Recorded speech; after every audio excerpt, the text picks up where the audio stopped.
അംബികാവിശാഖൻ എന്നൊരു ഭക്ത ചോദിച്ചിട്ടുണ്ട്, നെയ്വിളക്ക് സംവിധാനം പക്ഷാഭേദമല്ലേ? ഗുരുവായൂരപ്പന് പക്ഷാഭേദം പാടുണ്ടോ എന്നാണ് ചോദ്യം കേട്ടോ.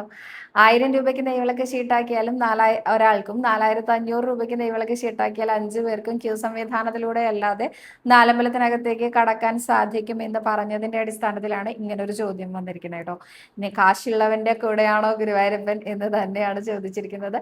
ഗുരുവായൂരപ്പന് ഒരു പക്ഷാഭേദവും ഇല്ല. അതിന്റെ ഏറ്റവും വലിയ ഉദാഹരണമാണ് 4500 രൂപയ്ക്ക് നെയ്വിളക്ക് ഷീട്ടാക്കിയ 5 പേരാണെങ്കിലും 1000 രൂപയ്ക്ക് നെയ്വിളക്ക് ഷീട്ടാക്കിയ ഒരാളാണെങ്കിലും സ്റ്റാഫിന്റെ വരിയിൽ നിൽക്കുന്ന ആളാണെങ്കിലും ജനറൽ ക്യൂ സംവിധാനത്തിലൂടെ വരുന്നവനാണെങ്കിലും സീനിയർ സിറ്റിസൺ ക്യൂ സംവിധാനത്തിലൂടെ വരുന്ന ഒരാളാണെങ്കിലും അതേമാതിരി തന്നെ പ്രാദേശികം ലൈനിൽ വരുന്ന ആൾക്കാരാണെങ്കിലും ഗുരുവായൂർ ക്ഷേത്രത്തിലെ നാലമ്പലത്തിനകത്തേക്ക് പ്രവേശിക്കപ്പെടുന്ന ആ നിമിഷം തൊട്ട് എല്ലാവരും സമന്മാരാണ് കേട്ടോ.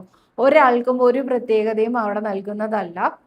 1000 രൂപയ്ക്ക് നെയ്വിളക്ക് ഷീട്ടാക്കിയ ആൾക്ക് 1 മിനിറ്റ് അധികം ഗുരുവായൂരപ്പനെ കാണാം എന്ന് അവിടെ ഇല്ല. 4500 രൂപ നൽകിയവനല്ലേ അവന് കുറച്ച് ഒരു 5 മിനിറ്റ് ദർശന സമയം അധികം നൽകുന്നു എന്നില്ല, അല്ലെങ്കിൽ ഇവരെ മാറ്റം സോപാനത്തിലൂടെ തൊഴിക്കുന്നു എന്നില്ല. എല്ലാവർക്കും നാലമ്പലത്തിനകത്തേക്ക് പ്രവേശിച്ചാൽ എല്ലാവരും സമന്മാരാണ്. ഇനി 1000 രൂപയ്ക്കോ 4500 രൂപയ്ക്കോ നെയ്വിളക്ക് ഷീട്ടാക്കുന്നവരെ കുറിച്ച് ഞാൻ പറയുകയാണെങ്കിൽ അത് വളരെ നല്ല സംവിധാനമാണെന്നാണ് എനിക്ക് തോന്നാറുള്ളത്. അപ്പോൾ ദേവസ്വത്തിന് പണം ഉണ്ടാക്കി കൊടുക്കാൻ സവിത പറയാണോ എന്ന് ചോദിച്ചാൽ അല്ല കേട്ടോ.